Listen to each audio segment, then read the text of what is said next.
Colector, junto a Rentas, trabajando por el futuro de los cordobeses. ¿Cómo le va? Es un gusto compartir este espacio nuevamente con usted. En la pantalla de Colsecor, la TV cooperativa, ya estamos realizando Mundo Agro, por supuesto, con las noticias más importantes para el productor agropecuario desde Córdoba, el centro del país. Días atrás, la Sociedad Rural de Córdoba convocó a numerosas autoridades para realizar el lanzamiento de las actividades del Centro de Genética Aplicada que funcionan precisamente en la Sociedad Rural de Córdoba, allí en el predio de La Perla. Hubo autoridades, invitados especiales, productores, pero también especialistas que nos comentaron, por ejemplo, el caso del médico veterinario Gastón Cuestas, uno de los responsables de la actividad de este centro de genética que se va a realizar en este año 2013 en materia de cursos, pero también hablamos con el médico veterinario sobre la importancia que tiene la entrega de pajuelas para productores que pretenden mejorar sus rodeos y por supuesto con esta entrega gratuita de material genético. La nota con el médico veterinario Gastón Cuestas.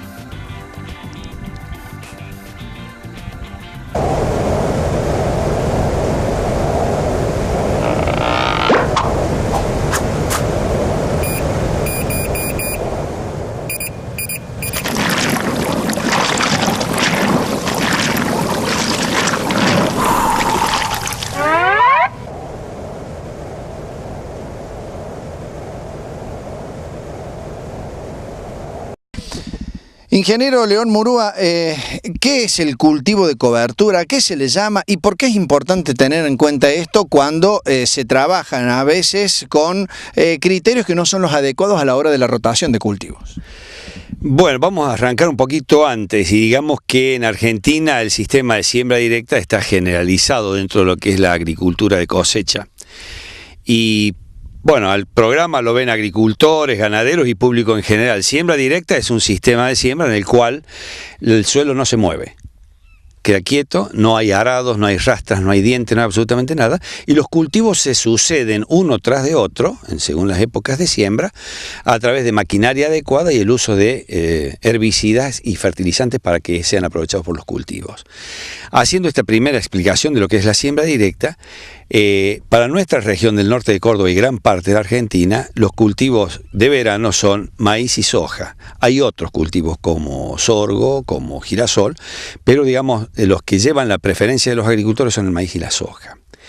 Esta secuencia de maíz y soja dentro de los lotes hace que la cobertura o los restos que queda del cultivo una vez cosechado deba permanecer en el suelo en forma superficial, ya que, como dije recién, no hay arados, no hay rastras, no hay nada, no se incorpora al suelo, queda sobre el suelo y se inician, dan comienzo los procesos de degradación de esa materia orgánica, que finalmente pasa al suelo, a través del oxígeno del aire se oxigena, se oxida, los nitritos forman nitratos y finalmente esa es la forma como el cultivo siguiente lo aprovecha.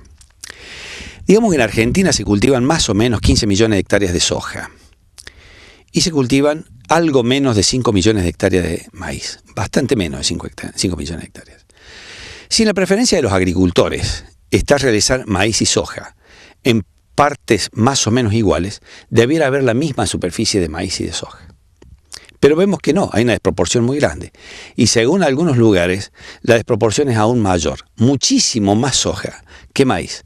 Por lo tanto, el aporte de rastrojos como cobertura para los sistemas de siembra directa pasa a ser un tema importante dentro del esquema de rotación y de mantenimiento de la estructura y de la fertilidad de los suelos.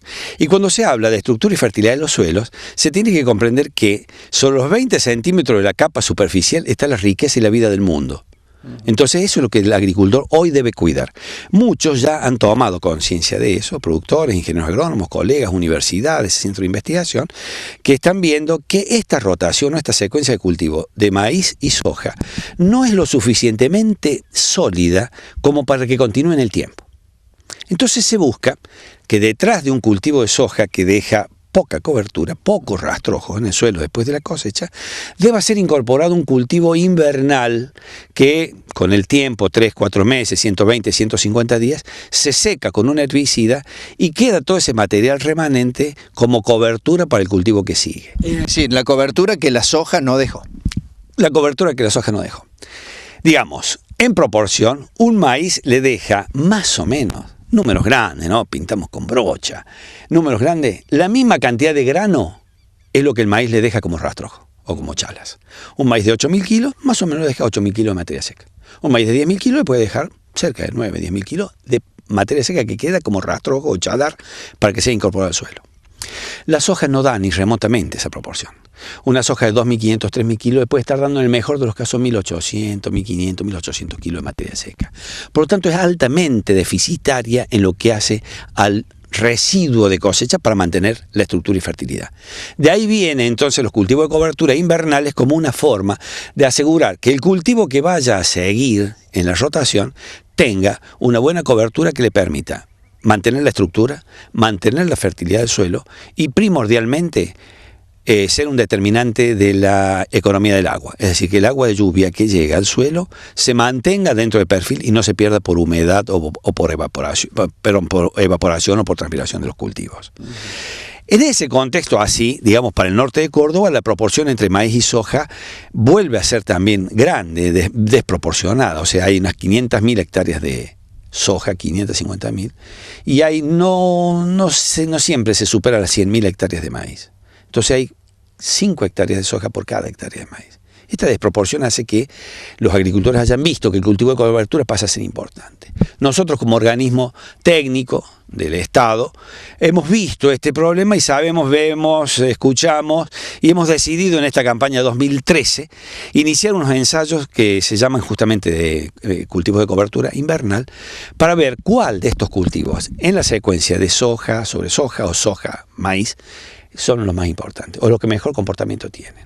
Para eso hemos planteado un ensayo acá en Estancia La Florida, en Jesús María, que lleva componentes, 2 triticales, una avena, un centeno, una cebada, y hemos incorporado también un cultivo de verano, que es la moa, ya que conversando con algunos productores así, nos dijeron que podía ser interesante sembrarla ahora, que total después en el invierno se va a secar y nos va a dejar una cantidad más o menos apreciable de rastrojo o material como para que quede como cobertura. Esa es más o menos la razón por la cual nosotros hemos planteado esto.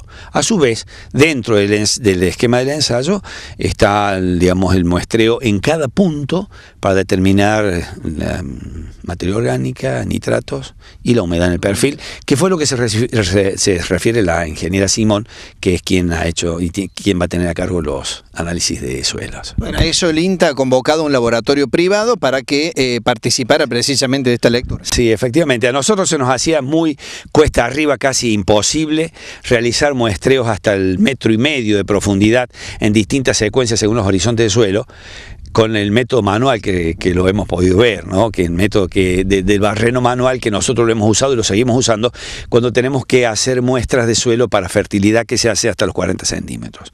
Cuando uno tiene que ir más profundo, 80, 1 metro, 1,50 metros de profundidad, en distintos puntos del ensayo, eso desde el punto de vista físico, humano, se hace imposible. Claro. Por eso lo que hemos convocado a AgroLab de acá de Jesús María, que tiene mucha experiencia, brinda el servicio de muestreos a campo y ellos tienen el equipamiento que, bueno, nosotros no lo tenemos. Bien. Lo último, ingeniero, hemos repasado en toda esta área donde se acaba de levantar una cosecha de soja, también hemos visto cómo ha quedado un campo después de haberse levantado el sorgo y el maíz.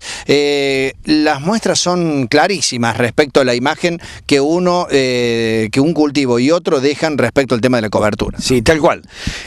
Ha entrado el sorgo como un componente importante dentro de la secuencia esta de maíz y soja, porque tiene la característica de dejar un rastrojo en pie. La cosecha de maíz, cuando se hace, toda la chala y el rastrojo queda esparcida en el suelo. Y eso los agricultores lo saben muy bien, que cuando llega el invierno seco y los vientos del invierno, toda esa cobertura termina en las banquinas o contra los alambrados y el suelo queda desnudo. En cambio el sorgo, por su estructura y por la forma de cosecha, que se cosecha en la parte superior, la panoja solamente, queda todo el material, o sea caña y hoja, queda en pie. Y eso permite que al cultivo siguiente sea, digamos, un factor muy importante y favorable para el cultivo que sigue, ¿no? Porque aporta una cobertura que, digamos, en cantidad y en calidad es difícil de superar. Comparado con la soja es muy superior, sin duda, eso lo hemos visto en las imágenes, que la cantidad de rastrojo que queda de una soja es mínimo. En cambio de un sorgo es sumamente, es muy valioso y de una cantidad mayor.